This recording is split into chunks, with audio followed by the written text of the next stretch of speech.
someone who is actually innocent, like Brendan Dassey. When you have an innocent person sentenced to life behind prison, that's exactly the situation that the clemency power was tailor-made to address. This is a case that federal judges have called a profound miscarriage of justice, and we're calling on Governor Evers to remedy that injustice today.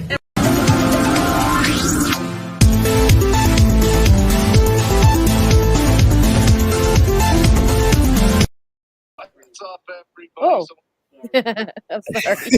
Wow, you mean you're there? I clicked on something. Okay, so And you stopped it. Yeah, because I realized, oh wait, I'm on a live. Okay, so welcome everybody. Welcome to Brendan Talks. I'm actually really excited today what we're going to be going over. But before I get there, I'm sorry, Linda. Hi, Linda. Hi. I'm just so excited. Yeah, I am too. This guy is really good. Yeah, I was just telling Linda before we went live. This guy is like the MVP of like wrongful convictions and interrogations and stuff like that. We're going to be going over Dr. Richard Leo's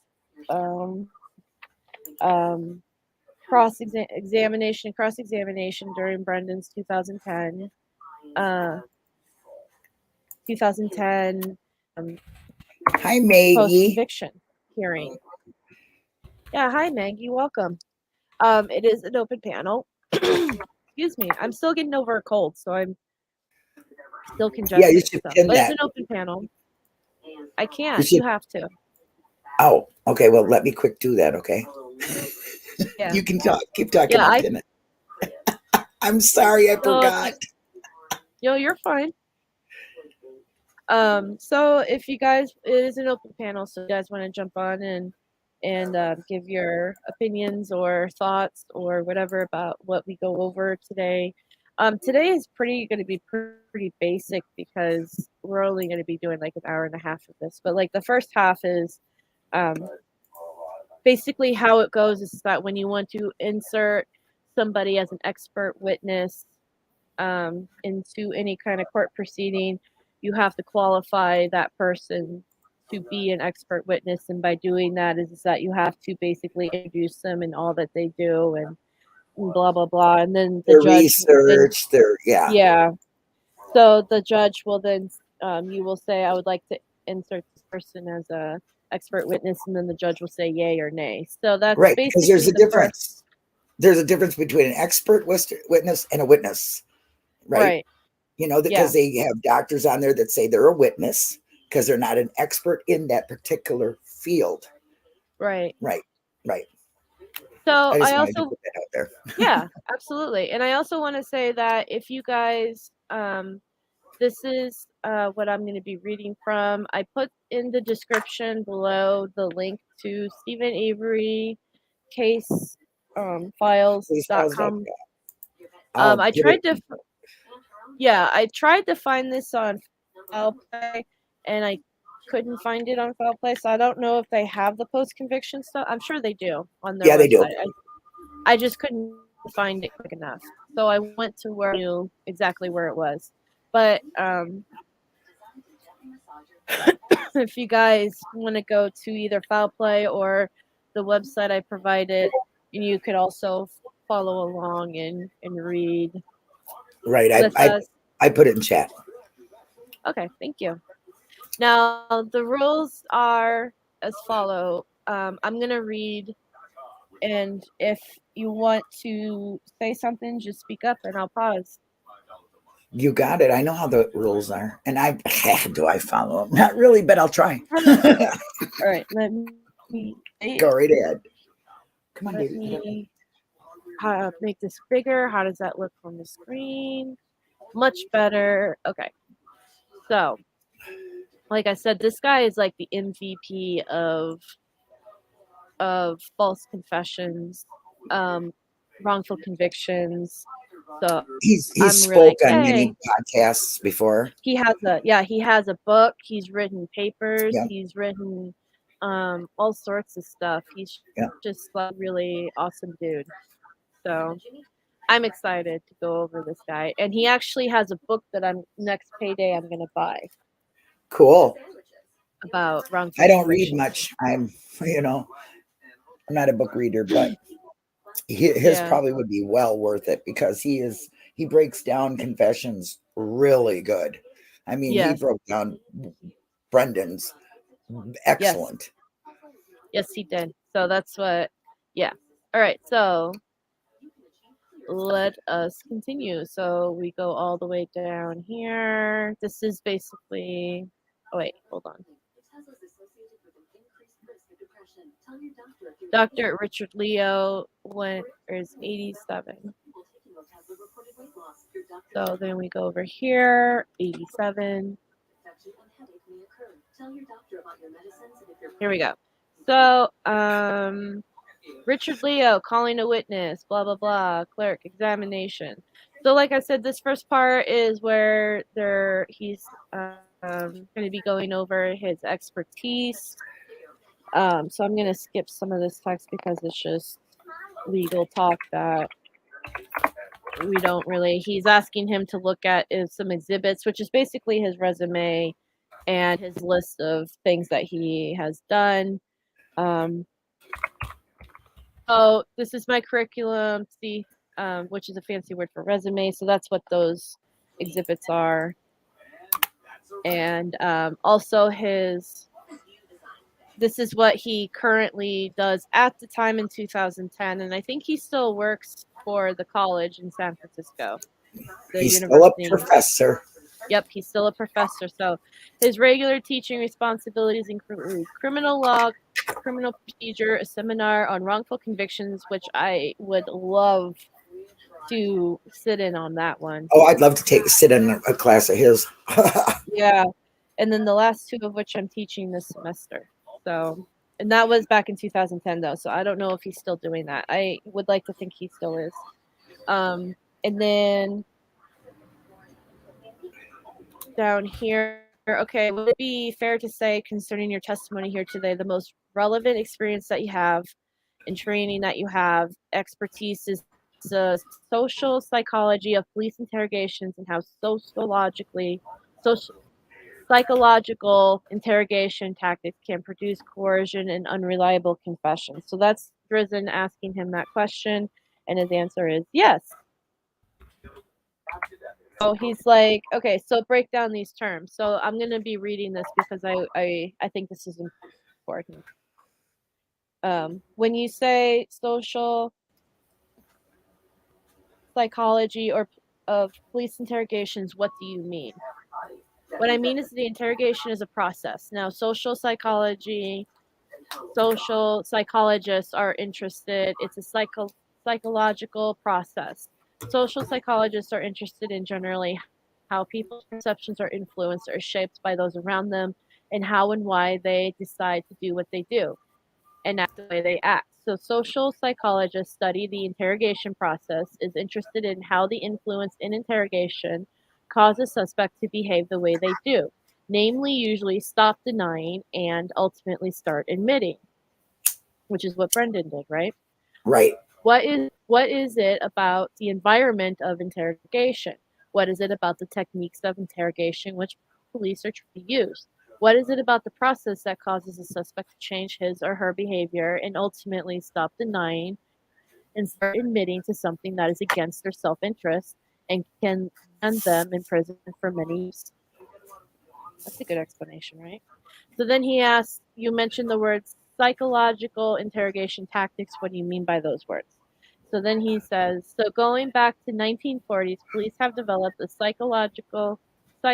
psychology, sorry, these words, psychology of interrogation. They have developed training manuals on how to break suspects down and get confessions. Police realize this is the premise of their manuals and their training that most people are not going to make admissions at the beginning of an interrogation. And so you got to use techniques or methods to break down their resistance and move them from denial to admission. And so these, when I say psychological techniques, I mean techniques that are written in their manuals that they train interrogators, detectives to use during interrogation. That's social scientists like myself and many others, have studied for a long time. All right. So then he asks him, psychological coercion, what do you mean by those terms? And then he breaks it down again. Well, I mean one of two things. Either techniques that are recognized in the psychological community as being inherently coercive because of their very nature, they are likely to overwhelm or overbear somebody. Technique like deprivations, physical or psychological deprivations. But more commonly, deprivations. But more commonly, threats or promises, whether implied or expressed. So certain techniques Alice is backstage. Oh, is she? Yes. Thank you. Sorry, I'm over here reading. I know you can't see, so that's why I'm. I couldn't see. Eyes to the chat. Hi, Alice. Hello. Hey, Alice. Let me in. I'm sitting back. For Christ's sake, yeah, let her in. How you doing, sweetie? How are you doing, Alice? Yeah, I'm doing good, thanks. How are you? We're doing good. We're doing good. Glad to have you back on the panel here. Yeah, it's nice to be back on the panel. We haven't done this for a while. Oh, a long time. That's why I was really excited to get this going again on Sunday. So fantastic. Yep, you'll be hearing her say at foul play. Well, I'll be going on Brendan Talks on Sunday. I used to love that. Okay, continue. I'm sorry. So where did I leave off of? More commonly, threats and premises. The deprivations. Whether implied or expressed. So certain techniques are inherently psychologically coercive. And then a broader view of psychological coercion, because ultimately psychological coercion is about breaking down someone's will to the point where they will do or say anything that they're directed to do. Where am I? Okay. Looking communicatively at the interrogation process, not just at a particular technique, and analyzing whether or not interrogation process can cause the suspect to perceive that they had no choice but to do what they are directed or told to do. That perception of no choice is the result of psychological coercion. Interesting, right? Yeah. And then he asks him, we're going to be using it throughout the term, unreliable confession. What do you mean by unreliable confession? And then he defines it as, what I mean by an unreliable confession is a confession that does not fit the evidence. That's not corroborated. Corroborated.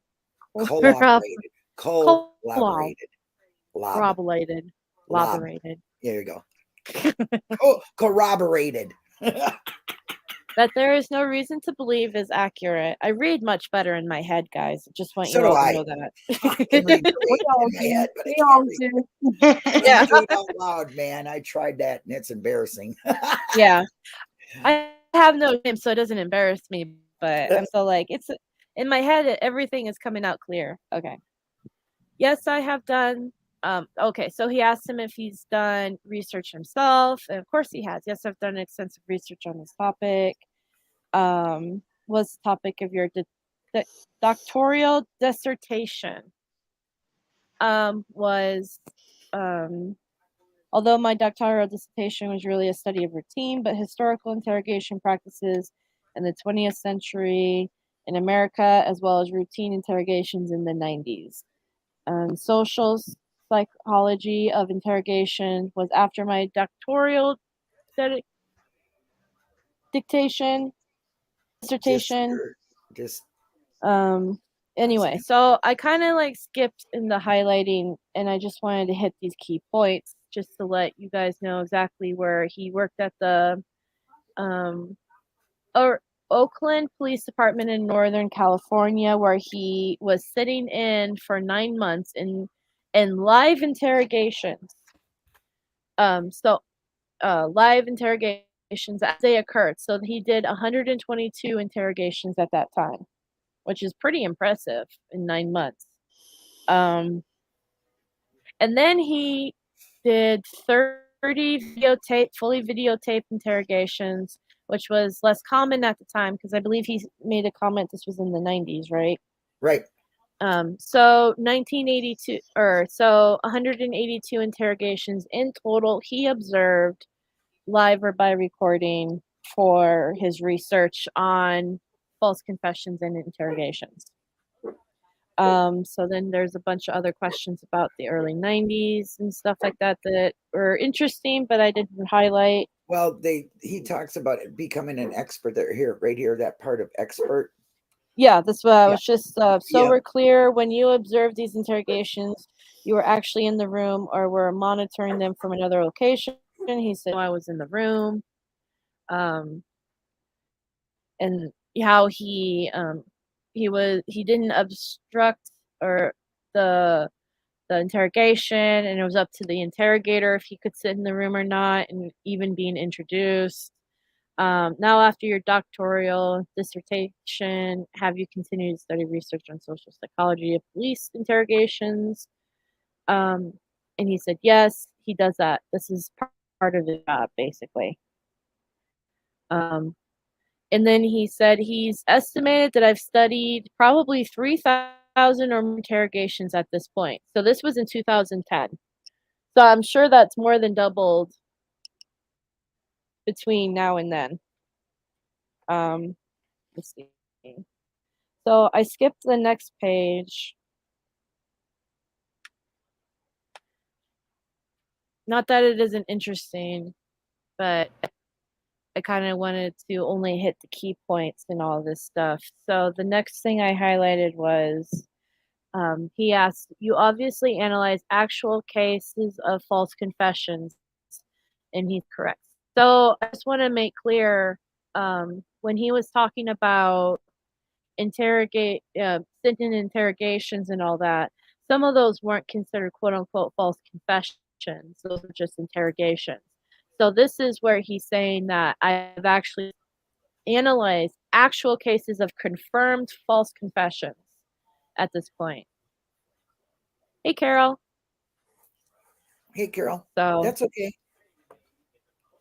So you've done documentary analysis of case files, and he says yes.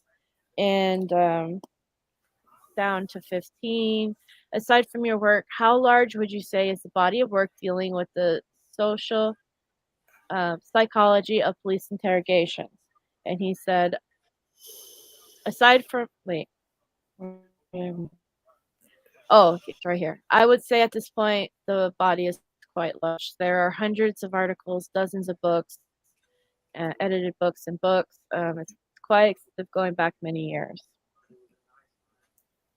And then down here, he asked him, do all these studies in this body of work discuss the risks that attend to psychological coercive interrogations? And he says much of it does, yes. And then he said, what are those risks?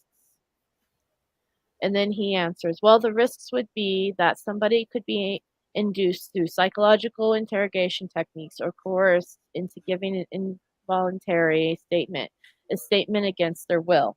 And then they could be induced or coerced into giving a false statement, a false confession in particular. And that these kinds of statements and admissions and confessions, if involuntary and or false, could lead to a wrongful conviction of the innocent and perhaps even over conviction of the guilty. So those are the risks of psychological interrogation. And that's what Brendan was psychologically.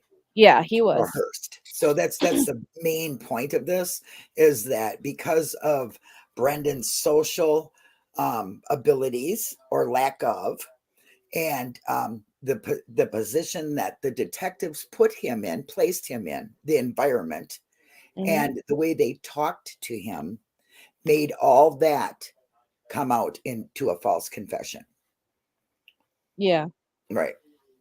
So he asks about unreliable confessions, which are a part of all of this, which is, like he said, there is a difference between a false statement, a false confession, and false admissions. Like there's different kinds of it. And leading. Yeah. So he's gonna start asking him his studies and unreliable. So he actually talked about, which the same kind of studies that he did in the early 90s and stuff like that.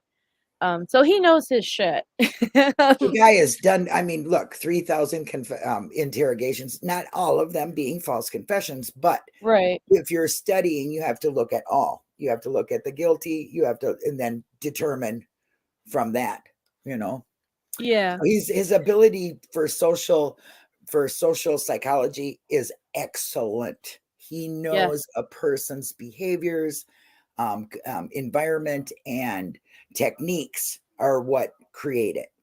Yeah. So the question was, and amongst the unreliable confessions, she's backstage again. She got kicked out. Uh-oh. Sorry, Alice. I didn't notice you weren't there. I was looking at chat. You got kicked out. Hello, Alice. Hello. She might have to go out and come back in again. We're back. Oh, there you are. There she is.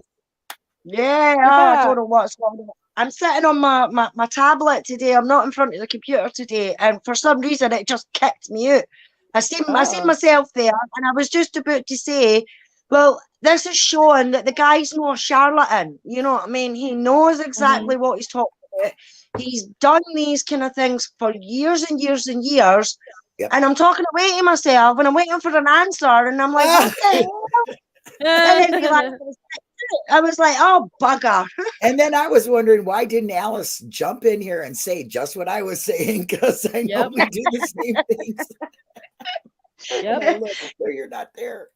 Okay. But yeah, no, this guy definitely, he knows what he's talking about. He studied it for many, many, many, many decades. That's what qualifies him as an expert. Yep.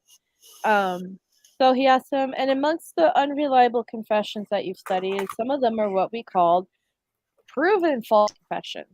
So that's another term that is something, proven false confession. He says, correct. And then what do you mean by proven false confessions? And he says, well, it's very difficult to prove a confession false because you have to prove the negative. And strictly speaking, that's impossible to do. So what we in field have tried to do is figure out how can you say when you're doing research on confession cases that a confession is false to near or absolute certainty. And there are 4 ways you can talk about. There are 4 ways you can prove a confession false or to that standard. And so we describe those as proven false confessions. One,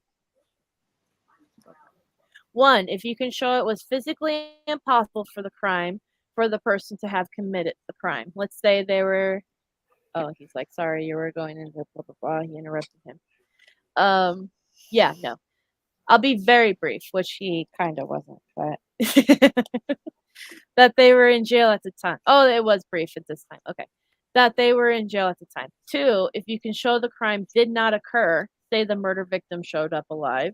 3, and this is more common these days, if there's a scientific evidence that exonerates dispositively. And then 4, and then 4, if the true perpetrator is identified and everyone agrees that's the true perpetrator.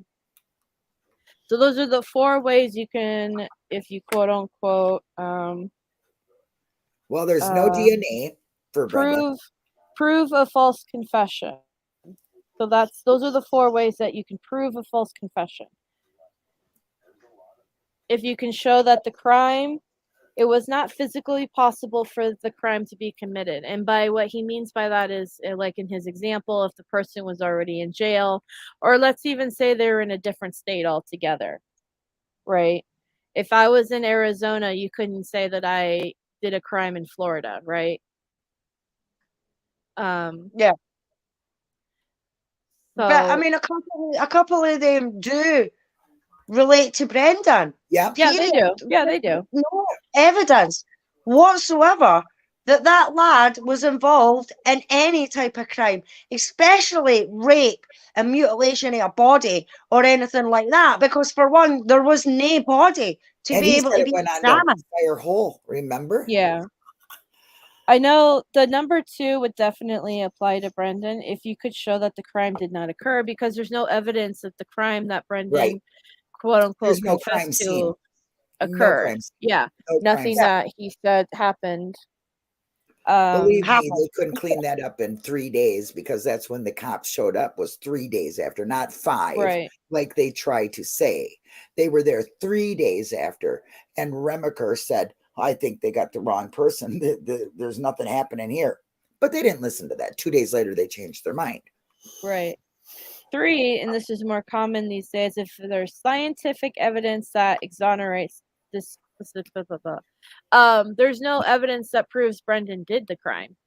Hi, Mary. So to me, that qualifies him for number 3, because there's no evidence to prove that the crime even was committed.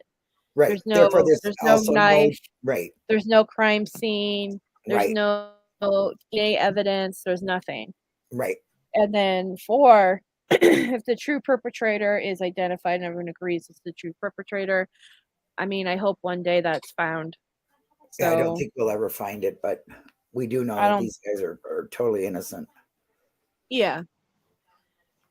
So, okay, down to page 202. So he asked him approximately how many proven false confessions have you analyzed? Proven false confessions, and he said between 200 and 300.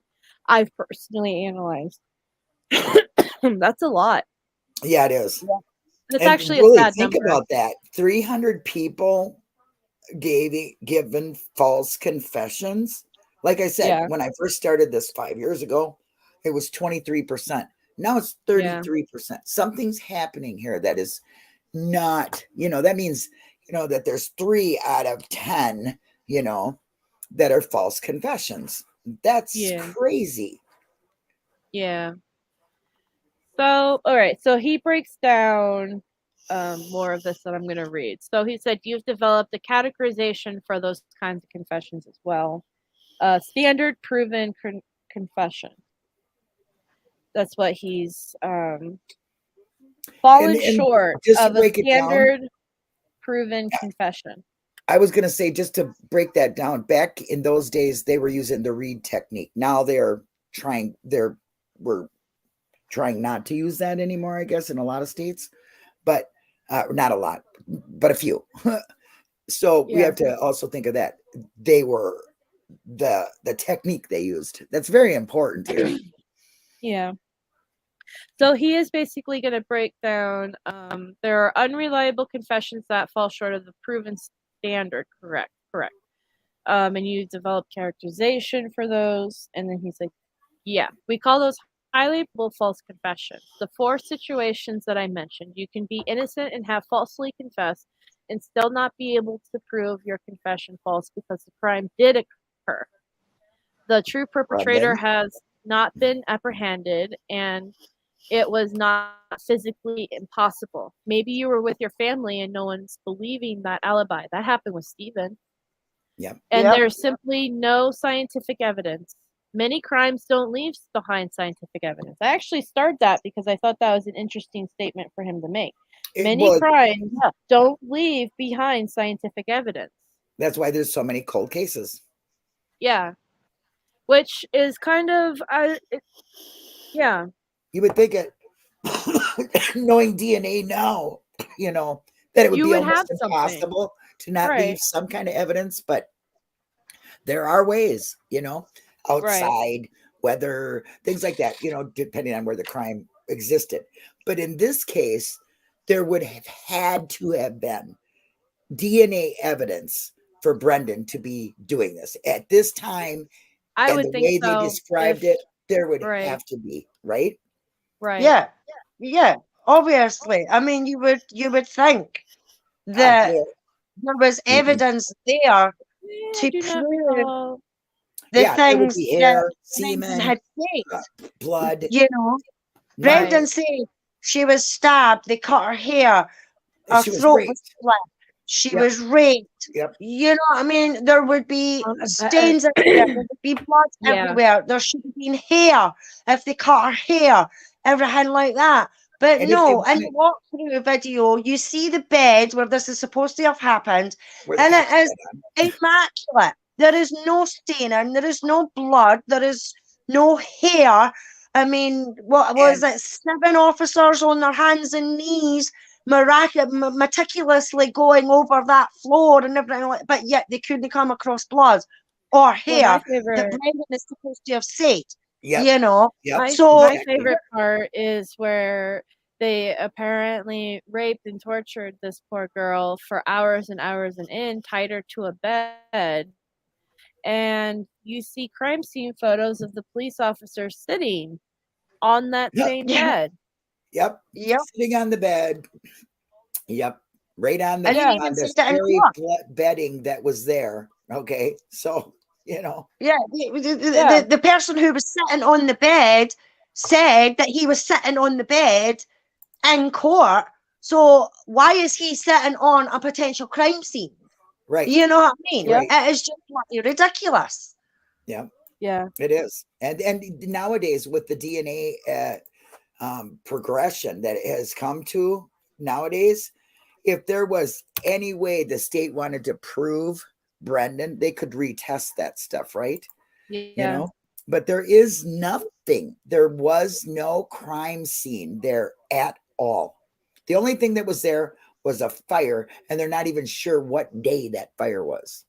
Yeah, I firmly, and I know everybody, I know Barb said, Brendan, buddy, pretty sure it was on the 31st. I personally don't think it was on the 31st. I think that it was on another day, and that everybody was just confused the days and stuff like that, because these people have bonfires all the time. And they burn barrels all the time. I think it was just part of their normal routine. And, you know, it's just like taking out the trash. Do you remember the last time you took out the trash? Like, what day did you take out the trash? You know what I mean? Oh, she's Hey, Barb. Yeah. Frame all of us. No, I Beetlejuice her. They sure did frame y'all. You've also got to remember that even Stephen couldn't remember when they had the fire. You know what I mean? So if Stephen can't remember whether it was the 31st or the 28th or the 29th or the 27th that they had the fire, you know what I mean? How the hell is Brendan supposed to remember when his uncle had a fire, when all he did was go and help him collect stuff to put in the fire, spend a wee bit of time at the fire, and then went home? You know?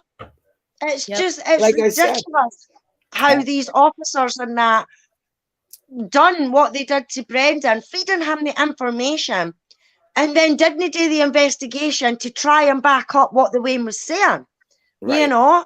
And if they'd have done that investigation properly, the way they'd have done it, they would have realised in the first 5 minutes, or they should have realised in the first 5 minutes, that what Brendan was saying was not true.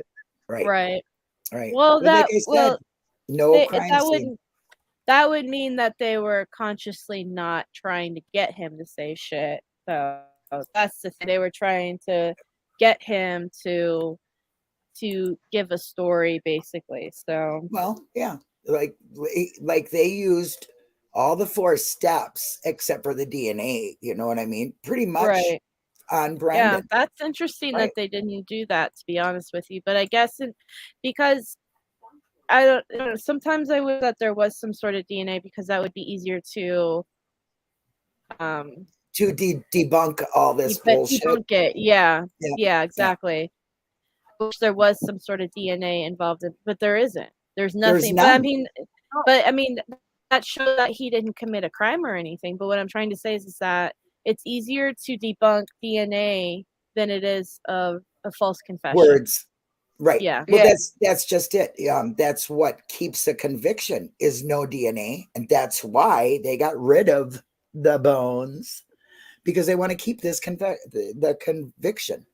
you know? Yeah. Because nowadays, that's what annoys me though, Linda, is the fact that a lot of these officers, a lot of police forces, whether it's here in the UK or whether it's in America or not, they rely on DNA evidence to convict somebody, you know. Right. But the fact that there is none whatsoever belonging to Brendan or Stephen, right? And with poor Brendan, it was the words that they fed him and that got them they in put this him in. situation. But yet, now that they've got their conviction, they can't see what they done was wrong and that there is no DNA. So if they're quick enough at convicting somebody when there is DNA to actually prove that a perpetrator done this horrible thing that they done, then why is it not taking them the same sort of instincts when somebody makes, like Brendan, who's intellectually impaired and doesn't understand a lot of things in a way and can be easily manipulated, you know? Underage, why can no they not see parent, that? right. Yeah, exactly, Linda. Underage as well. You know what I mean? Right. How can they not pick up on these things? You know, they pick up on the DNA. I feel you, Alice, because what I want to say is all the things that create the environment for a false confession were done to Brendan. He wasn't he's underage. He didn't have any supervisional parents or lawyer there. You know, he has a language disability, which meant he couldn't understand a whole lot of questions at once, you know, and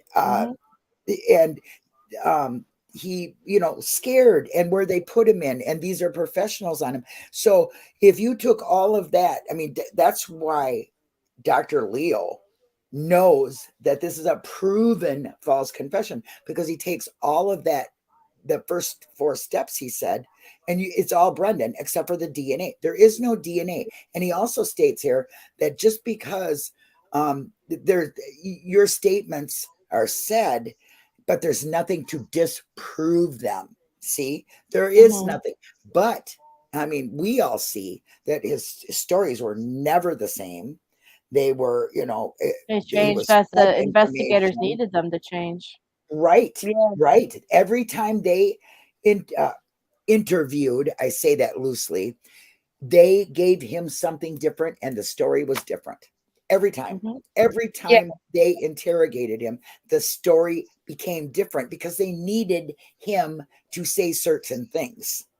Yeah, but got him was the last one where Wiegert said who shot him in the head, or shot her in the head. He gave that away because nobody knew that.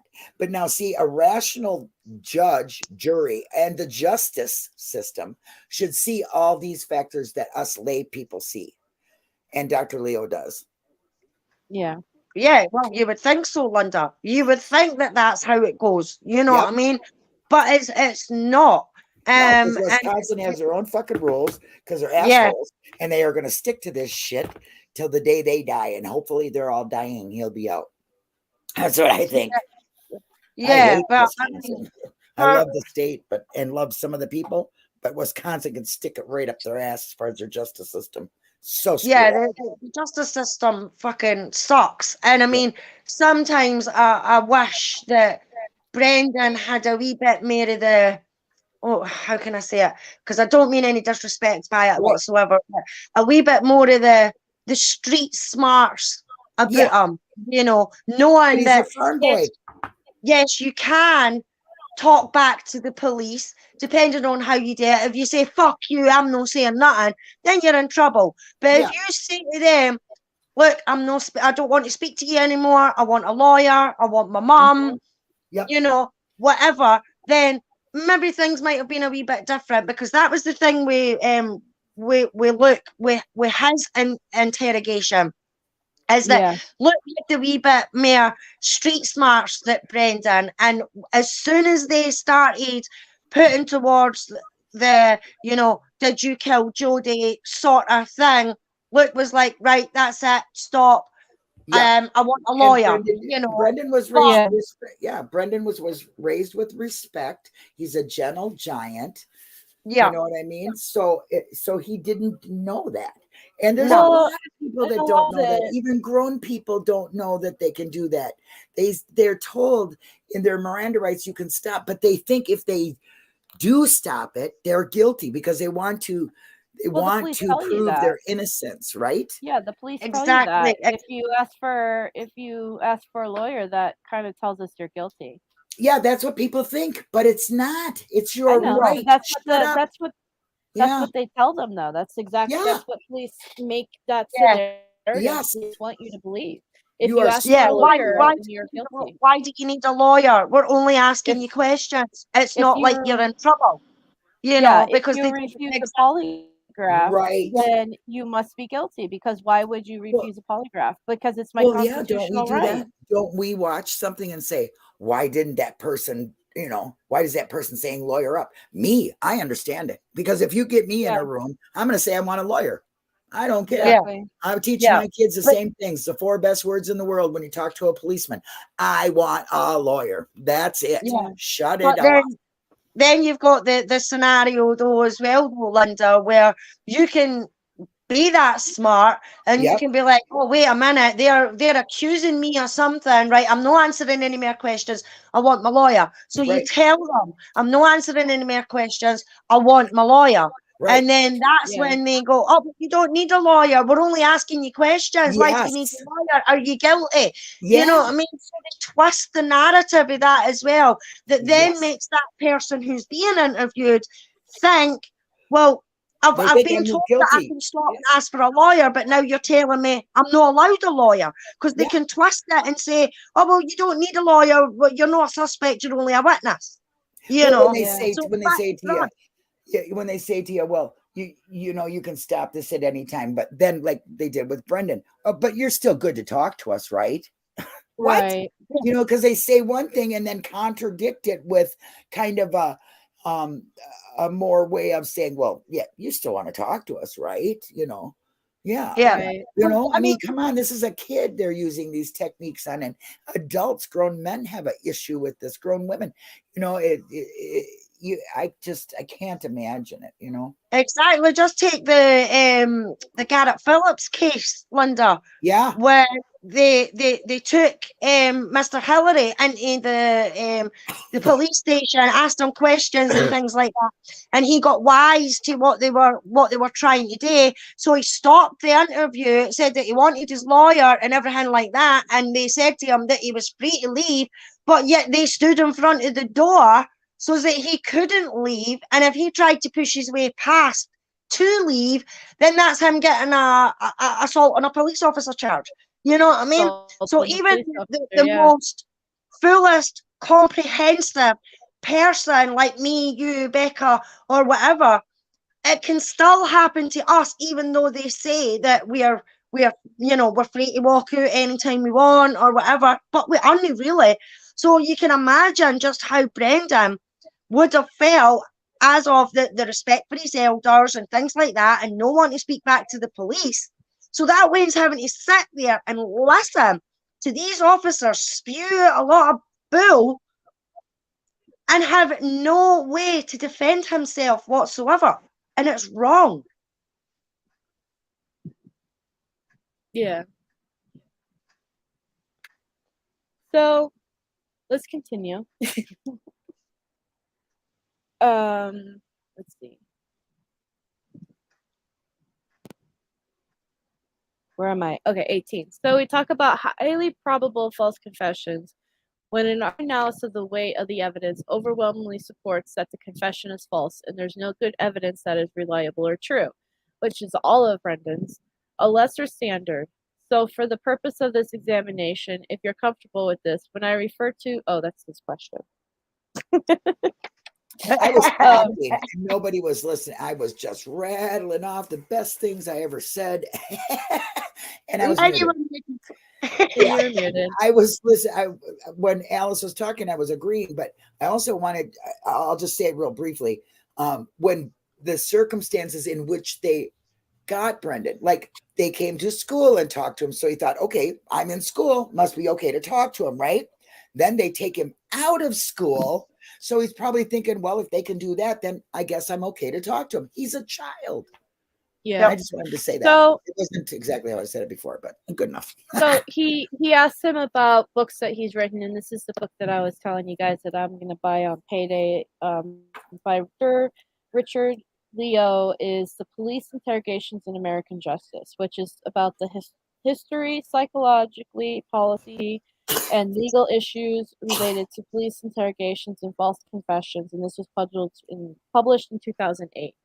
Can you imagine the knowledge he's got now, though, since 2008? Right. Yeah. Yeah. I also edited a book on the Miranda, issues related to the Miranda, which include the psychology of interrogations and false confessions, which I'd also like to read. Which we were just talking about, yeah.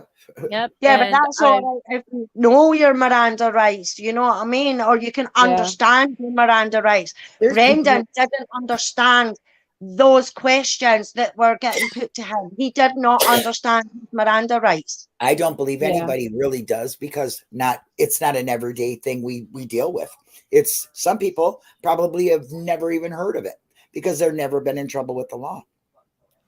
Right. You know? Here, we all know what I would like to say the media tells us what our Miranda rights are. Right. Yeah. Read them yourself once. Yeah. Have them read to you once. I have. Right. Here. Because we all seen TV episodes what are our Miranda rights in simple terms. Let me see if I can find what are your Miranda rights. Well, your Miranda rights are the you have what is it? You have the right to remain silent. Anything can or will be used against you in a court of law. You know, right. I'm trying to find the actual. You have the right to an attorney, or if you cannot afford an attorney, one will be provided. Yes. One will be provided. So now, if you still want to talk to us, it's up to you. But I want a lawyer. Yeah, exactly. No, I want a lawyer. That's it. Period. And this is another thing that's really very, very interesting is that, court cases used to get overturned and things if you didn't get your Miranda rights read to you, right? Well, nowadays, if they don't read them to you, it's still okay. Okay. It's not a part of that anymore. They don't enforce that anymore. So that's also a big question mark in your mind when you go to court and you say, I wasn't read my Miranda rights before I talked to him. Well, that doesn't matter.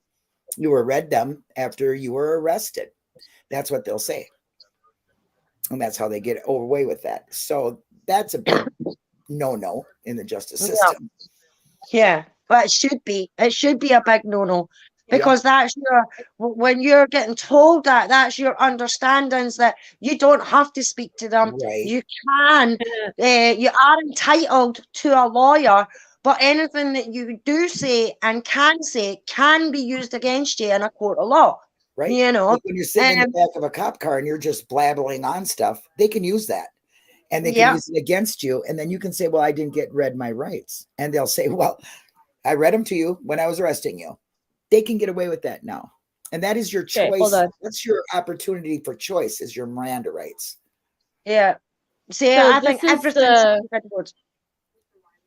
Go ahead, this is the script that they read to you. You have the right to remain silent. Anything you say can be used against you in the court of law. You have the right to talk to an attorney before law enforcement asks you any questions. You have the right to have an attorney with you during questioning. If you cannot afford an attorney, one will be appointed for you before any questioning if you request it. If you decide to answer questions now without any attorney present, you have the right to stop answering at any time. And this was Miranda versus Arizona, 1966. Yep, but that's what I mean. When they're talking to you, when you first get on the scene, right? I think in 1966. Yeah, when you first get on the scene, though, a cop is talking to you. Yeah. Well, when you're arrested and you're being so when you're not when you're pulled over and they're talking to you, you're not read this. So a good cop should read you that and then ask you questions. Oh, because even on a simple my understanding is that the Miranda rights, my understanding is your Miranda rights kicks in right as you're being detained or arrested. not when the cop first talks to you, because a cop can come up to you at any point and talk to you about anything. It's when you're being arrested do they have to read you your Miranda rights. They can use I know they can. That's why I know they can, but that's what I'm saying. They don't have to. A good cop, even a good cop, does not have to read your Miranda rights because there's no reason to. No, no, that's right. That's right. I have seen cops, even on, you know, just simple things. I understand what you're saying. Right. I get it. Yeah. I understand what you're saying. I'm just saying legally, the Miranda rights only are read to you when you're being detained. Now, citizens should know that they shouldn't talk to a cop, period. Right? Because anything you say can be used against you now or when you're arrested. But they don't have it's a gray area. Miranda right. Yeah. So they don't have to read it to you. And I don't want to say a good cop would tell you your Miranda rights. I'm just I've seen them do it. When they pull them in the car, they say, okay, let me read this to you before we talk. When they put them in the car, when they detain them. Not when they walk up to you and say, hey, what's going on here? Yeah, like, what's your license? Things like that. No, I'm not talking about that. I'm just talking about, like, if you get put in the back of a car. If you get put in the back of the car, then you're supposed to be read your Miranda rights. Yes. Right, but a lot of them don't. I mean, it should be as soon as they slap the handcuffs on you. As soon as they put handcuffs on you and say you're being detained for such and such, and then your Miranda rights. Yep. You know, that's how it should be done. But it's not done like that because cops feel that they can come up to you, they can ask you questions, be polite and be, we're just inquiring about what's happened. Can you tell us what's happened, what the story is? So you say, so and so down the street robbed my car. You know. There is a difference between being detained, being arrested, and a cop just talking to you. If you are detained or arrested, yes, they have to read your Miranda rights. If you call the police and they come up to you and then they start talking to you, they do not have to read the Miranda rights. Right. We get that. Yeah, we get that. But so if a cop detains you or arrests you and they don't read their Miranda rights to you, then yes, you need to tell a lawyer.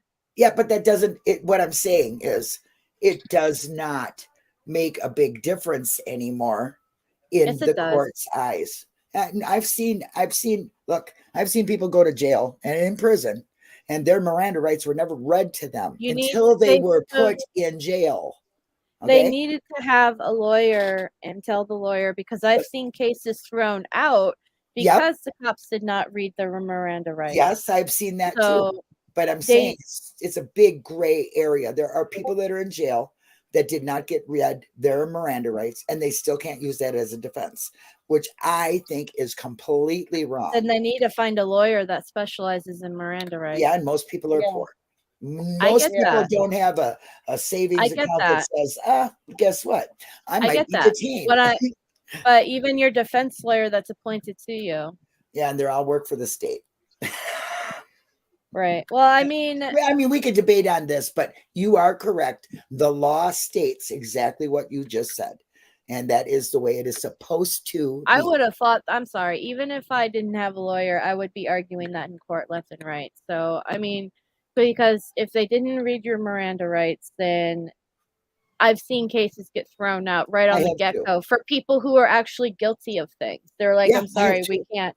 We have to let him go. You fucked up. You didn't read his Miranda rights. That's right. Your procedure was not done legally. Right. So, I've seen that too. But I've also seen people stay in jail that are innocent for the crime they were accused of. And they didn't get their read, because they were brought down, and talked to, just stay here for a second, and we'll be right back. Well, then he's like, well, am I under arrest? Well, if anything, also, this is a lesson in no matter what a cop says or does to you, keep your mouth shut. That's right. Yeah. Shut up and say, I want a lawyer the minute they start telling you, come back to my car. Yeah. Yeah. So, anyway, exactly. We don't like to live in an ideal world where everything that is supposed to work the way it's supposed to work would work the way it was supposed to work. But it's not like that at all. You know what I mean? And poor Brendan is a prime example of how these things do not fucking work. Well, you know because he reads him his rights. Miranda rights. Right. They told him and read these Miranda rights, and Brendan did not have a clue. Well, because as they're reading them to him, they say, "Are you still want to talk to us? Right? You're still. It's okay to still talk to us. Do you remember what we said? You know, that kind of thing." Right. Here's the thing. Yeah, Brendan can only comprehend so many words in a sentence at a time. And if you're listening off everything I just said at a very high speed, is he going to catch all that? Yeah. And then to say, do you still want to talk to us? And or he was in that room. He told they made it sound like he needed to talk to them. Yeah. See, that's the thing. The police, before they pulled him into any interrogation room, they manipulated him into thinking that he was there just to help them. Yep. You're here to help us find this missing person. We already know what happened. We just need you to tell us. Well, first, when he was in the back of that car, they were telling him she's sick and she has medicine she needs to take and she needs to go home to her family. Yeah. You need to help us find her. So he thought he was doing them a favor. That's right. Yep. Yeah, but that's how they manipulate any situation, though, Becca. With anybody that they arrest, but they do it more so with under average intellectual people. You know, I mean, there's some adults out there that have got the same intellectual difficulties what Brendan had at the age of 15, 16. Some adults have still got that sort of mentality, you know, and they are manipulated in that same sort of way. Right. So it's down to how the police investigate everything and how they are supposed to put it across to you, you know. But because they've got away with this for so many years, it is just a natural occurrence with them now that they think that they can go in and they can do anything and say anything that they want to anybody, and that's how they get these bloody false confessions. Well, they also need to that's why it's so important that the police are not allowed to lie to you, okay? Because they are lying, okay? In a sense, in a roundabout way, it's still lying when they say, but you still want to talk to us because you can help us, you know. That's lying to them. They shouldn't be like pushing such a, you know, good cop thing. You're doing such a good thing. They should just be, you know, clinical about it. That might be easier, but no, they're allowed to use your emotion. Okay. And that's what they did with Brendan. They used his emotion as a good person, thinking he's going to help this girl, you know? Yeah. So I'm going to go ahead and continue this, and try to get past this part. I'll shut up. Yeah. Well, no, you guys don't have to shut up, but so I'm going to skip ahead because he talks about the books that he's written and helped write. There's a couple of papers and articles that he wrote that I'm going to try to find because I'd like to post them in the group for people to read because I think that's awesome. Some law reviews like the Journal of Criminal and Criminal Law and Criminology. So he's also a peer reviewer himself. So he's written papers and then people have peer reviewed the process, and then he's also been a peer reviewer himself, which I guess Mr. Drizzen says is an honor to be considered a peer reviewer, and he's like, I guess so. Lots of tedious work, but it's an honor. Anyway, so he mentioned some cases that he's been involved in. Wisconsin Supreme Court, and that he's been citationed in, I should say. So he was citation in Wisconsin Supreme Court in the Jarrell J case. There's the Corley versus United States, Missouri versus Siebert. That he's been to 5 interrogation training courses, which he's been to the main one that law enforcement teaches to law enforcement in Chicago. It's the Reed and Associates interrogation training firm in Chicago. That's the big one. And then he's also been to a 2-day advanced interrogation training course that Reed and Associates also does across the United States. He attended a 5-day introductory interrogation training course in Northern California. He did an advanced interrogation training course in Georgia that was by invitation only, so that's really impressive.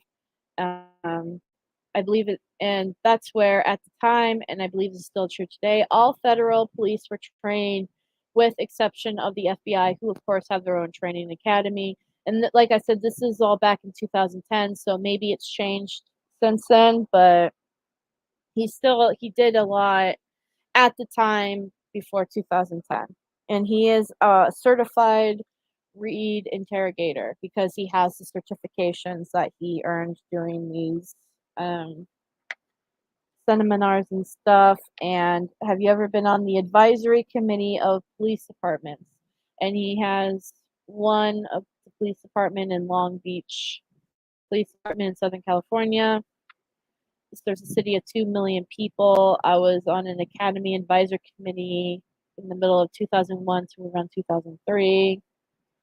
There is a committee that advises the chief academics, so he's done that. Very well educated guy. Have you ever given testimonies? So he's asking, have you ever given testimonies as far as your for false confessions and interrogations in general? And he says yes. Have you ever in the state of Wisconsin? He says yes. And then he says, I believe it was 2006, and it was the Criminal Justice Study Commission. Wait. Have you ever given testimony before?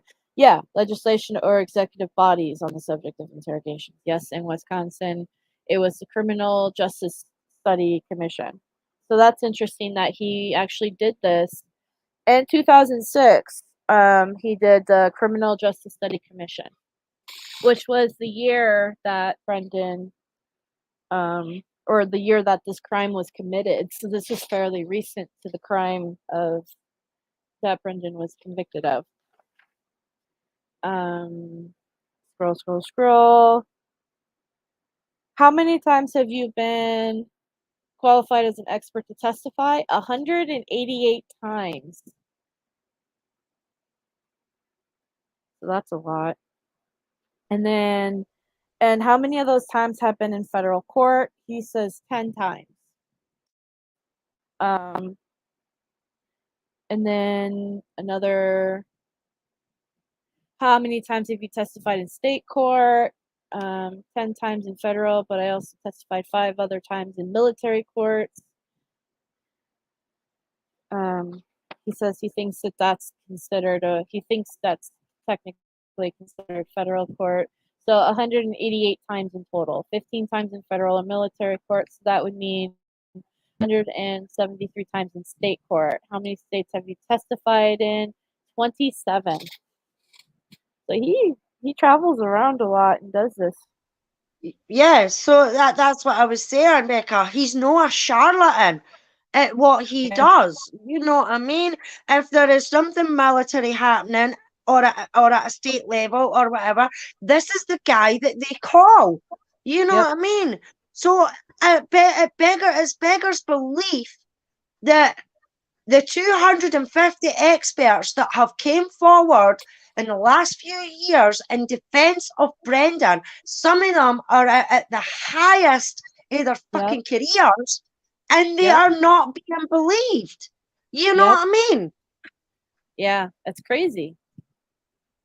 I also highlighted this because I felt like it was kind of important that he's been involved in 2 cases in Wisconsin, one in Appleton, which is the State versus Labatt case, and then one in Chippewa Falls, Wisconsin versus Timothy from the page. And I don't know, I'm not even going to try to say this name right here. But anyway, so he testified during those with his expertise, and then down here on page 15, he asked him what kind of testimony, basically. When you testify at trials, what is your general subject matter of your testimony? So this is important because I feel like this is kind of what he's going to be doing today, at this time with Brendan's case. The subject matter of the testimony is generally the same, as that there's more discussion of the problem of false confessions.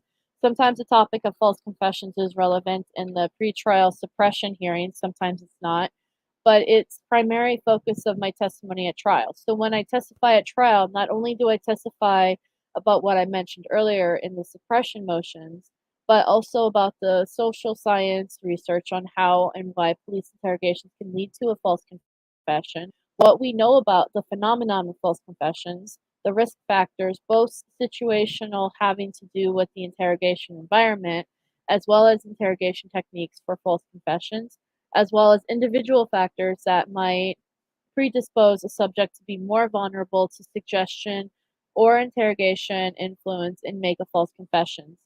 Indication of reliability and unreliability, how social scientists study reliability, the problem of contamination, and sometimes also good and bad police practices. Police manuals will articulate things police should do and shouldn't do.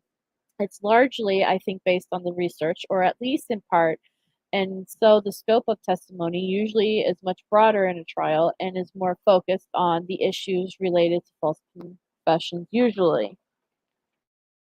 I might offer specific opinions about interrogation practices. Sometimes I'm asked to do that, other times I'm not, about the risk inherent from certain practices. I never, however, testify about the ultimate opinion, whether or not I personally think a confession is false. So he's basically saying this is pre-trial stuff, or even at trial. He doesn't necessarily say if he personally thinks it's a confession is false. So he said, so Drizzen asks, okay, so you provide framework for the fact finder to analyze whether or not a confession is reliable or not, but don't reach the ultimate conclusion. And he says, correct. And the framework to understand the psychology of interrogation. Much of this is beyond common knowledge and even counterintuitive.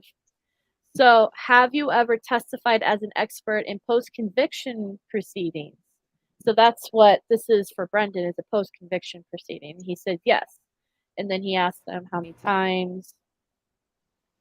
And he gives an answer. So, to me, for that, Becca, to me, what he's saying there is he doesn't sit in a court and be like, right, yes, this is a coerced confession.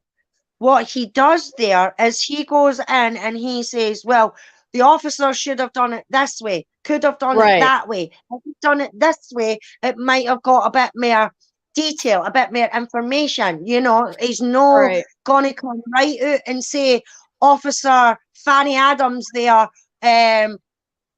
completely coerced this person.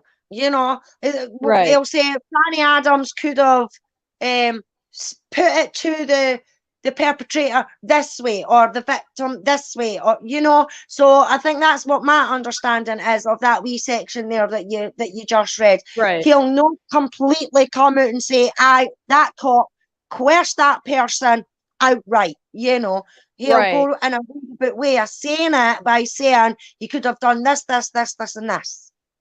Right. Exactly. He's basically saying he can give scientific research analysis. He can say everything up to the point of, do you think this person has been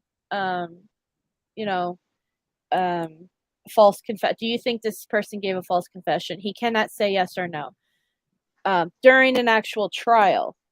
So, like, for instance, let's say if when Brendan was on trial, he could go up in Brendan's trial and he could talk about the scientific, about the confession, what they did wrong, what they could have done better, point out what could have been bad or good or whatever.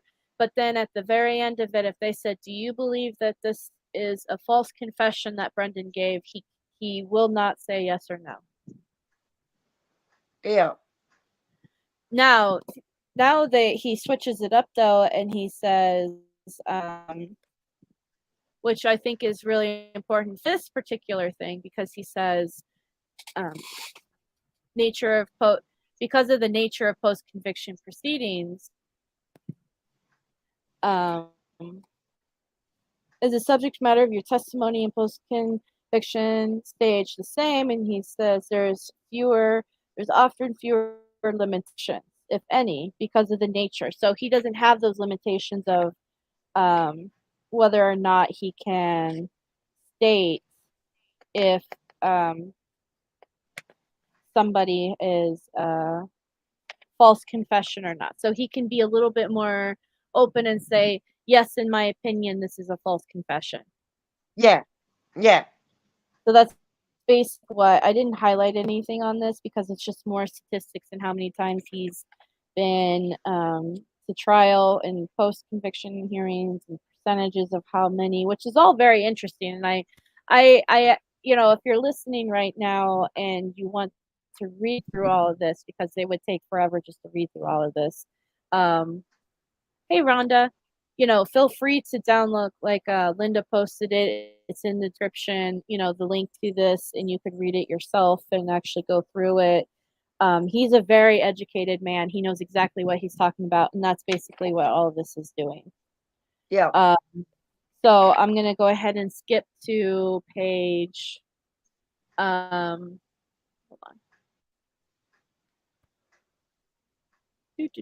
See all of that. It's just more. And then this is where Drizzen Judge, at this time, I would like to tender Dr. Leo as an expert in the field of police interrogations and confessions and the social psychology of police interrogations and confessions, and the court says any objection. And of course, Fallon, if there's any objection, I'd like to make the foundation grounds as our rules of evidence require. There's not a necessity for finding here. And then that's correct. And then I was confused, and also Drizzen. I'm sorry, I don't understand that objection.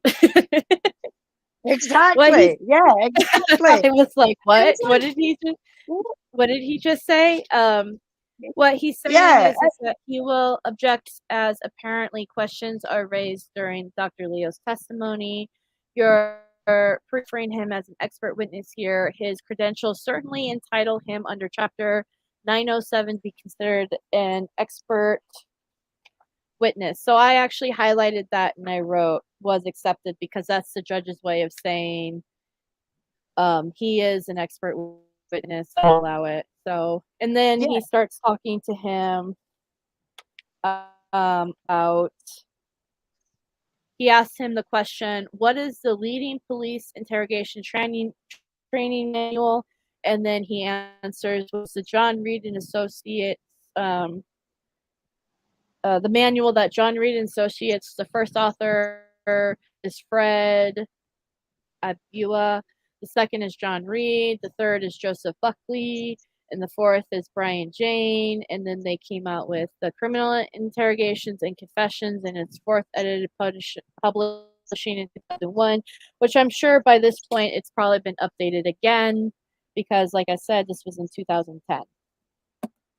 And then he makes a comment that Mr. and Bua and Mr. Reed are no longer alive and correct. And I think that's where we're going to leave it today. Because we've been going on for, an hour and 15 minutes. So, anybody object to that? Objection, relevance. Okay. Relevance is that I need to walk around and eat breakfast because Anyway, so we'll be doing this next Sunday, I believe, because I still have Sunday mornings off. Does anybody have any comments or questions or anything they would like to point out or anything like that? So, like I said, today's was basically a rundown of who Dr. Leo was and his expertise. So it may have been kind of boring for some people, but I thought it was fascinating. You're fine. I did it again. Yes. I was on mute. I'm talking to you guys the whole time thinking you're hearing me because I stopped talking. You start. It just wasn't working. Button, Linda. Push the button. Yeah, exactly. No, I don't think it's boring. I think we covered a lot of things besides our personal opinions. You know what I mean? Right. This guy is, he's not somebody who just picked up a book and said, or like us. I have an opinion. Studied this. Right. Yeah. We have an opinion. He's the expert in this field. I don't know of anybody that has his credentials or is more qualified to analyze than this man here. Bravo to him. Same as Stephen Drizzen. I'm sorry, that guy he's fire. Yeah, no, they're all very good at what they do, and I'm very impressed so far with Dr. Richard Leo, and that's why I'm excited about completely by him. This whole thing, as I've went over this before with Eric Hosey, so what I mean. But it's really good to hear this again because I haven't looked at this for so long.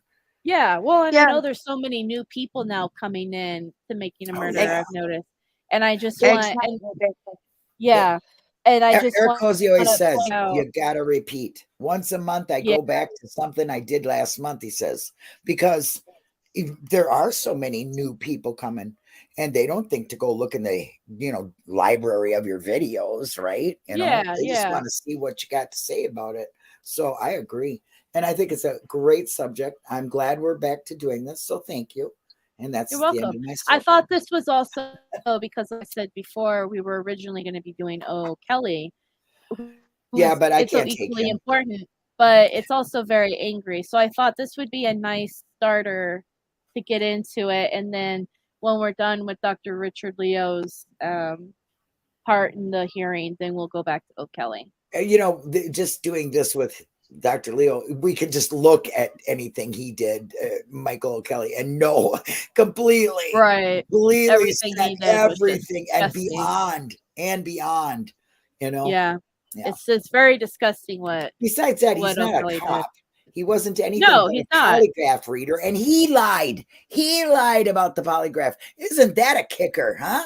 The polygraph taker lies about the results of the polygraph.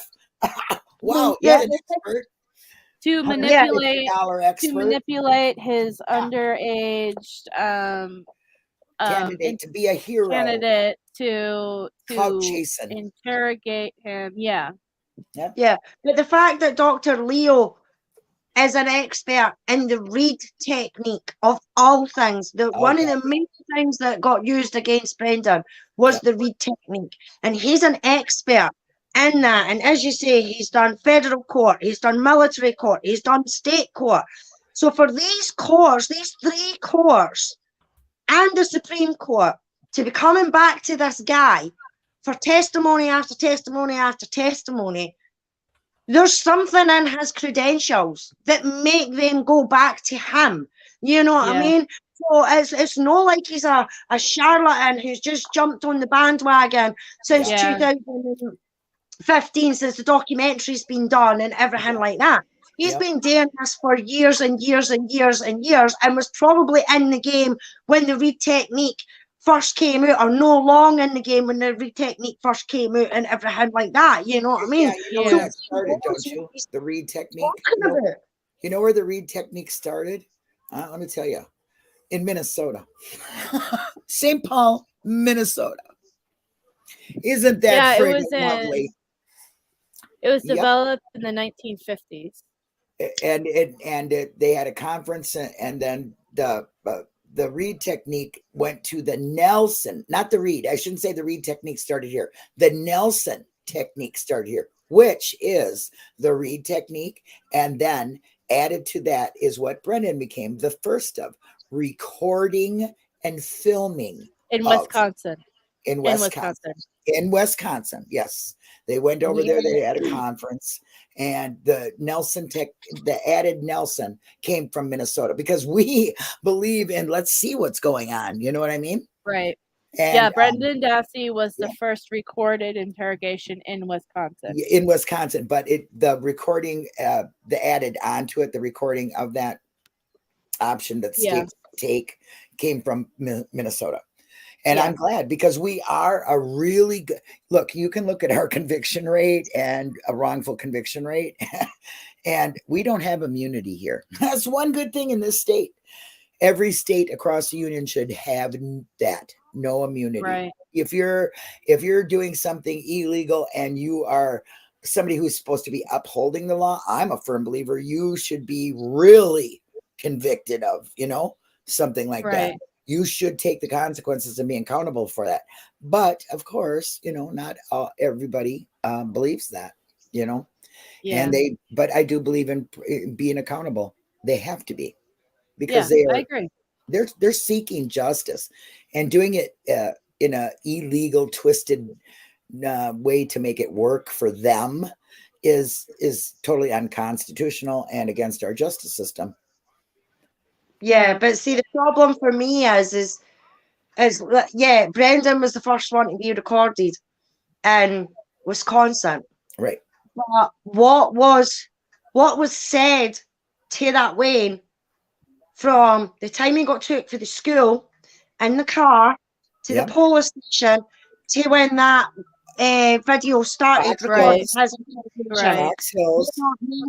that, as far as I'm concerned, comes to a minor like that, if you're going to pick them up for the home, if you're going to pick them up for school or whatever, you should have your body camera on all the time. You're not allowed to switch the volume off. You're not allowed to touch it once that camera is on. It stays on until you pick them up, while you've got them in the car, while you've got them in the police station, booking them in, or whatever it is that they call it. Say they're in the interview room, that camera should be going at all times. And then when they're ready to press record on the camera that is sitting in the interview room, then they switch on that camera before they switch off their body cameras. And that's the way it should be, because anything could have been said. You've just got to remember, in the interviews with Brendan, it was, do you remember our conversation we had, Brendan? Yeah. What conversation? Before the cameras were fucking switched on. Yeah. What about Fox Hills? What was the other one? What was the other one? Do you remember the video? The video in do you remember the video? Exactly like that. The movie or whatever they said. Yeah, what video are they talking about? Are they talking about a video that they have showed Brendan, or are they talking about the video that happened the day before, or whatever? We don't know. And that's what bugs me about this whole case is what were they saying to that Wayne before that camera was switched off? What were they saying to that Wayne when they switched off the camera to take a break, or whatever it was that they done, or to change the videotape or the cassette tape in the interviews, that's what bugs me. Yeah, exactly. And the way they interrogated, who had no right to do what he did, Kelly, he had absolutely no right whatsoever to do that to Brendan. He is not qualified to do what he did, none of that stuff. So he, that should have been just that right there, as far as I'm concerned, should have threw the case right out the window. Yeah. But anyway, so talk about the book. I'm sorry. I posted the link. You're fine. You guys are fine. This is the book that Dr. Richard Leo wrote and published, Police Interrogations and American Justice. I posted the link in the chat if you guys also would like to purchase the book, because I think eventually after we're done with post-conviction stuff, I might be doing a review on this book. So I'm definitely going to be buying it anyway and reading it myself because I think this is great. I think that he should be read, and that way we can, like, I keep saying this and I really agree. The more we understand what each person's role or the psychology or about interrogations or anything, then we can understand better what happened to Brendan and what went wrong. So that's why I'm basically doing all this. So if you guys want to purchase the book, if not, I don't know. Does anybody have like does anybody have a online copy of this book maybe? I don't know. I don't. I'm gonna look No, for it. I'll have to ask J-Jax because maybe even he can do a reading of it because I know sometimes he does that, right? Yeah. There's another book too that I bought that I liked reading of, which is it's directly involving let me get it. Brendan's case in the false confessions. It's called The Anatomy of a False Confession by Michael Cincinnati. Yep, great the book. Interrogation and Conviction of, here's a sticker I have in here. That's funny. I opened it and I found a Brendan sticker. It's called The Anatomy of a False Confession: The Interrogation and Conviction of Brendan Dassey.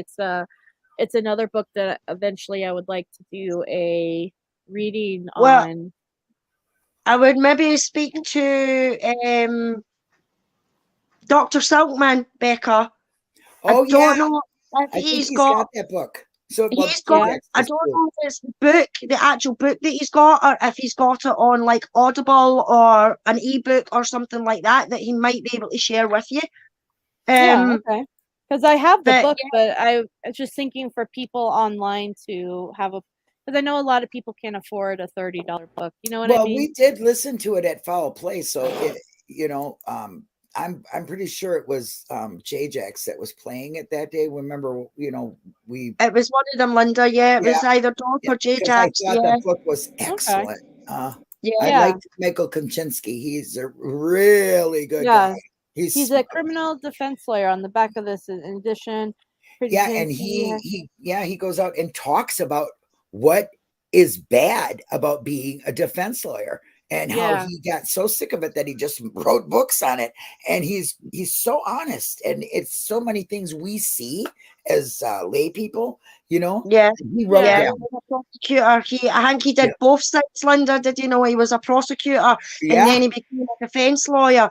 So he's seen both sides of the table, and he just gave up because he didn't like what he was seeing. He didn't like what he was hearing, the way prosecutors would manipulate things and everything like that. And he goes into a lot of that in the book as well, Becca. So I mean, it's a good book to review, definitely. Yeah, because he says it never was what he thought it was going to be. It wasn't the way he believed justice should be handled. And it's great to hear somebody that was been on both sides.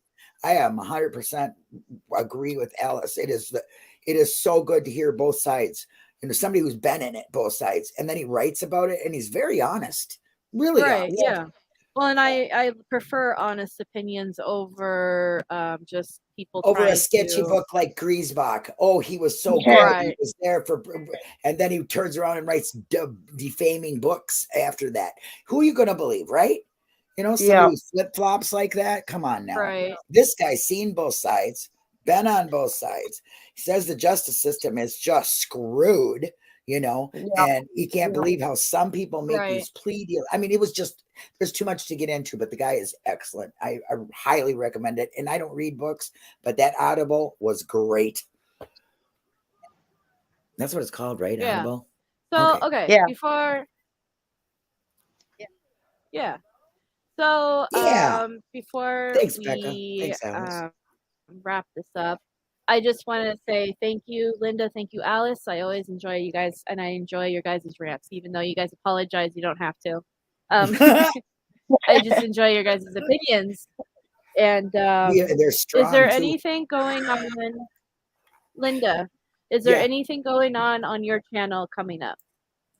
I think I'm not sure if I'm going to start it this week. Well, I definitely am going to be having a guest, former law enforcement, 25 years. He's now got a YouTube channel, and he's part of the real crime community. Okay. And I'm not sure what day, but I also am going to start a series on Amber Alerts. So, and I'm not quite sure if that's this week or next week, but very soon. So just, I'll let you know. All right. Yeah. Let us know, and we'll, if it's by next Sunday or even Friday, or let me know whenever, because I'm go live Wednesdays, Fridays, and now Sundays again. You go in the morning on Wednesday, right? And Yep. Okay. Yep. What time? So I'll let you. I'll send you the link again. Well, because I think Wednesday's going to be the day I'm going to do that guy, Steve. But I want to do it after yours. I'll do it after yours. So, I try to do it right after work. So I usually go between 9 or 10 a.m. my time, which is like, what is that? Like 11, 12 o'clock your time. Yeah. Yeah, I'll probably do mine around 2, so I'll be there. So you can send me a link. Yeah. Okay. Yeah. And then Alice, what's going on your channel or Foul Play? Foul Play, we've got open mic tonight. We're going to be doing Amy L's deposition. We're going to be going through that. My channel, have just finished reading Scott Forbes' new book on the Luke Mitchell case. So hopefully going to, fingers crossed, if things go the right way, I'm going to hopefully try and get him on the channel to talk about Luke's book. It is quite an eye-opener. The amount of people, other people that should have been suspects, major suspects, just with background information and things like that didn't get looked at in the case, who should have been looked at in the case, and a lot of them were close to the Jones family. So that's a discussion all in itself. But the one thing I did want to say is, I don't know if you have noticed or if you have been keeping up with the reviews of the musical, Ma'am the Musical, which is happening. I haven't even seen it. Now. It has got 5-star reviews across the board now. 5-star reviews, which is fantastic. There is people that have been to see it that haven't even been to see the haven't even seen. I was going to say. How great that other people there's a wee video going about it now, Linda, and it's just people in the street that I think have came out from seeing the musical, and they've grabbed them and they're like, what did you think, and things like that. And there's a young lass on there, and she says, do you know, I haven't even seen the documentary, but I like this, so now I'm going to go home and I'm going to watch the documentary. That's great. It is opening the doors to the guys. It is spreading the word to other people that wouldn't have normally maybe watched the documentary, So, and as far as I'm aware, Diane, Little Misty, was going to see it tonight. Probably just about wrapping up now, because it's 20 to 7 here, and I know the time is 20 to 6 that it started. So they'll probably just be wrapping up about now and doing the ending. So hopefully we'll get a wee bit more information on Diane about how she enjoyed it. And the whole goal is that somebody picks it up and that Phil can travel and get the word out there. It is respectful, it is dignified, it's heartwarming, it's heartbreaking. I mean, it had me in disco in laughter. It had me in disco in tears. I mean, the bit with Brendan, because the way they do the back and forth, when he got his appeal, and then the Judge Duffin's decision that he was getting out, and then he wasn't getting out, and then he was getting out, and then he wasn't getting out. They portray that certain part fantastically, and you can feel it in your heart and your bones. It gave me goosebumps on how they did the song for it, because it would be, oh, you're getting out, so the song would be quite high, and jolly, and then it's no, you're not getting out, and it would go down a tone. It is fantastic how they have done this musical, and I can't praise it anymore. I do hope that it gets picked up. Does it really show? I mean, because that's a whole new genre, like you said. But does it show? Is it as gripping as watching the documentary? You know what I mean? Does it show that there is a false confession and wrongful conviction? Yes, okay, yes. cool. It goes through it all, Linda. It goes through. I mean, the way it starts off with just supposed to be like normal residents of Manitowoc, and them talking about their state. You have a question here, Alice. There's a question for you. Are they streaming it anywhere? She needs to see it. No, not as far as I'm aware. It's not being streamed anywhere at the moment. I know they have an Instagram page. So it's Ma'am the Musical, Making a Murderer the Musical. They do have an Instagram page, and I know that they've been putting up like little clips backstage, some of the rehearsals, like practicing the songs that they've been doing, and the ones that I've seen, they still give me goosebumps to this day. Hearing the songs again, it really does. And I mean, that's how effective it is, Linda. And it goes through all the points. It goes through about when Stephen first gets out and how he talks to Brendan. Yeah, like, my God, been great if they would have used. Don't you think? Don't you think it'd been great if they would have used Stacy's songs for that? Yeah. So my understanding is that this festival, they condense the original play is like 2 hours long, but they condensed it down to only an hour long because of the festival's limitations and all that. So if it gets picked up, which we're all hoping it does, then it'll go on the road, and then that's when you'll see the full musical in its entirety. That would be great. And if it's at that point, you'll probably start to see streamings or some sort of a recording or something like that. Yeah. So right now it's only available in the UK, correct? It's only available at this festival. It's only available. That's right, Becca. It's only available at the festival. The Edinburgh the Edinburgh Fringe Festival is one of the biggest festivals in the world for artists. Artists come from all over the world, from every continent that you can think of. Artists come to perform at this festival because it can either make you or break you at this festival. Yeah. And so it's like our festival we got too. Same thing. The fact that it's doing so well right now and getting 5-star reviews means that it will probably be picked up and they will probably be going on the road with it. That'd be so great. Thanks for telling us that, Alice. I didn't know nothing about it. It's not a guarantee, Becca, even though it's got not the a guarantee. It's not a guarantee. But I hope it does. Yeah. So the rave of it in Minnesota makes them. They're going to pick it up because of what it did. I mean, not in Minnesota, in the United States. What Making a Murderer has done to the United States and Netflix doing it. Believe me, somebody's going to pick that up out here. I hope so. I really hope so. Just for the effort that Phil Neely and that have put in. I mean, the cast and the crew as well have been fantastic. I mean, if you'd like, Becca, I can send you a link to the photographs that I took of the festival at the festival, and in there as well as it's only a 5-minute interview that I did with Phil and the boy who played Brendan. I can send that and you can show it on the channel if you'd like. Sure, absolutely. Oh, cool. And you can maybe send some photos of that to Brendan.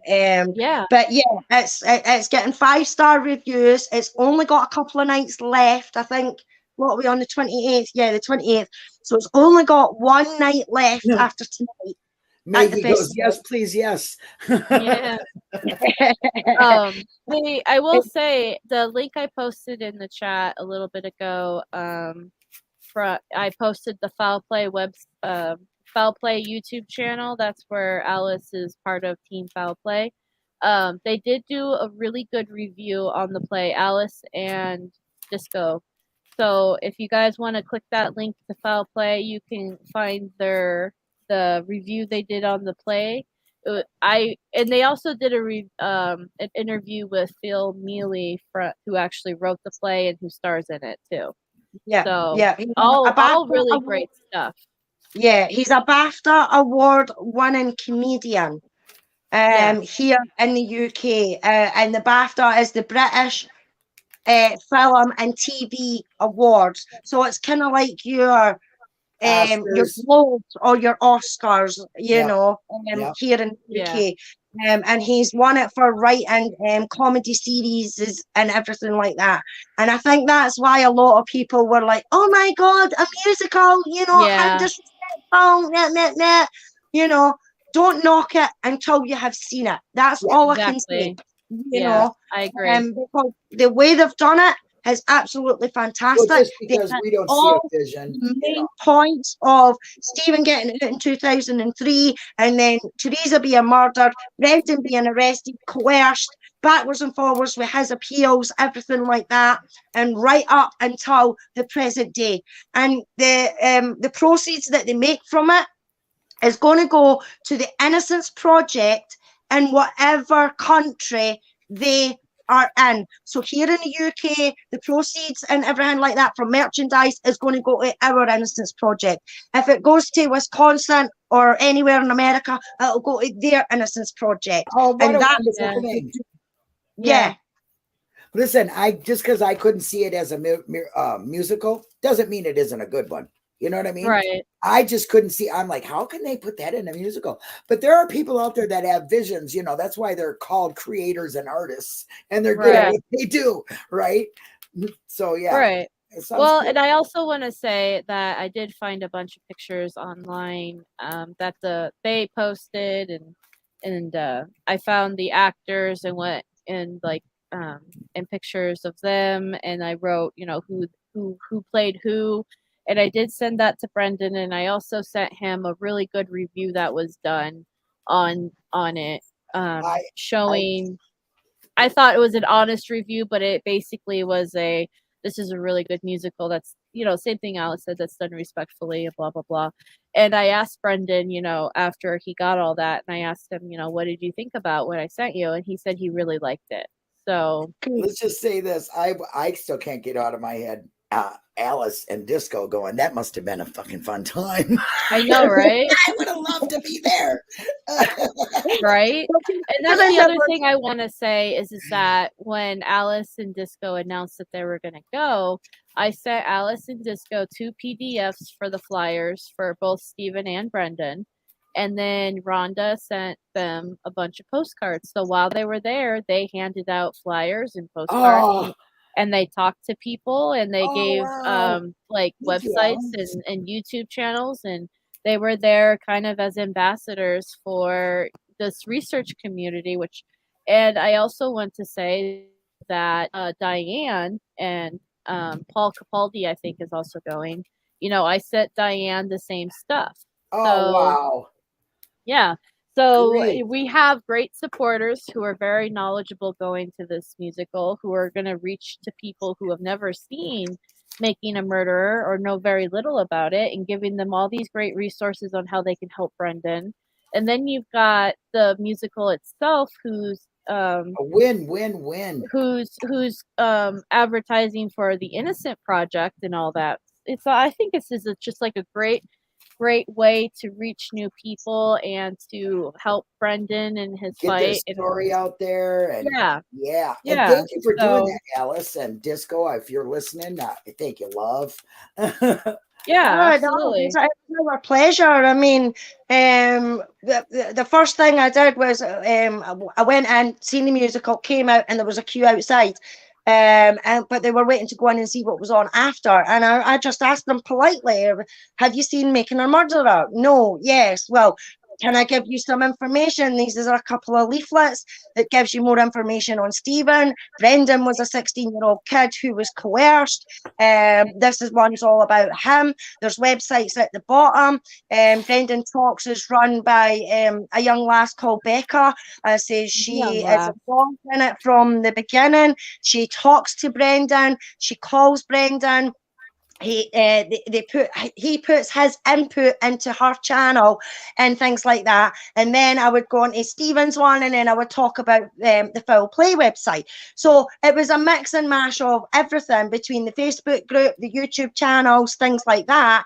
And some of them were like, yeah, I seen it when it first came out, and I was like, well, can I hand you these? And they were like, yeah, and they took them, which was a good thing. I mean, some people go, nah, I'm not interested, but people like me and Disco approach. I mean, even sitting in the pub afterwards at 10 o'clock at night, they're like, so what, did you go and see any shows at the festival? Yes, Making a Murderer, go and see it. Here, there's some leaflets, here, there's a postcard. So sometimes we didn't even get a choice, I was like, here, take some of that. And Disco was coming back the week after we had went. So what leaflets and that I had left, I gave to Disco, and then she handed them out when she came the next again week. So it's definitely been boosted, it's definitely been talked about, and it's definitely getting the information out there. Yes, thank you so much. That's what you want. You want everybody and their mother. We want everybody's eyes to know, everybody's ears to know the story. That is what is very important. Thank you so much for doing that. No, it's my pleasure. Absolutely. We would have did the same, right? I can't do much to help the boys or anything like that, but that's the a more lot I of help. Sorry. The more I can. Don't cut yourself right. low there. That's a lot. Well, I was just going to say, everyone's, some people are knocking this musical down, but, people like Alice and Disco who are actually going there and handing out pamphlets and stuff. And actually, that's actually making a difference. So it is. I'm very happy and proud of that they even went. Thank you. I'm very and thankful. gave it a chance, even because a lot of people weren't really to give it a chance. So I think if even if the play was awful and tanked and was terrible, you still showed up and gave out pamphlets and tried to educate the people. You still supported the guys. Yeah. So that's I mean, be sure that if me and Disco didn't think that musical was up to par, you tell us. Happened before. She would have probably in the middle. She probably would have stood up in the middle of it and be like, "This is bullshit." This is bullets. Exactly. In the interview that I did with Phil at the end, and that he would have got told then, look, what you said to your here and here is a load of bollocks. You know what I mean? But it wasn't like that at all. It was absolutely fantastic. It was done respectful to all the victims, Brendan, Stephen, and actually done, right? You would have told them this is not true. This did not happen, right? Yeah. Thank you. So the reviews that we have done are true to the fact of what went on in the musical, and how it's been portrayed and how it's been written and put across, and it is absolutely fantastic how Phil and the cast and crew have brought this story to life in a musical. It is brilliant. Great. I love hearing that. That's good. So I'm gonna end this. So thank you, ladies. End this. I'm tired. No. Well, I have to get ready for work here soon. I got to go eat some lunch or something I haven't eaten yet, and I've been up since 5. So. Oh wow! It's been great, Alice. We'll see you next Sunday. Yes, I shall be here. I'm so glad this is back. I know. Yay. I'm so glad too. I love when all three of us get on here and start talking about things. So, and just to let everybody know, this is an open panel. So next Sunday, if you want to jump up here and join in on the conversation, you're more than welcome to. But thank you, everybody, for being in chat. Thank you, Alice and Linda, for being on panel. And thank you, Becca. I hope everyone has a really great Sunday. And hopefully I'll see you. Yeah, and remember, Foul Play is doing a live later today. So I'll be seeing you guys in the chat there. All right. Thanks, Becca. Thank you. It means everything, to have a family that loves and supports me no matter what. And, they always have my back, Yeah, and it really is heartening to know that so many people care and still care. And what would you tell people that want to get involved, that have seen your story, who didn't really have any idea of what goes on in our justice system, but now they do? Is there anything particular that you could advise someone? Just keep fighting for me and keep showing your love and support.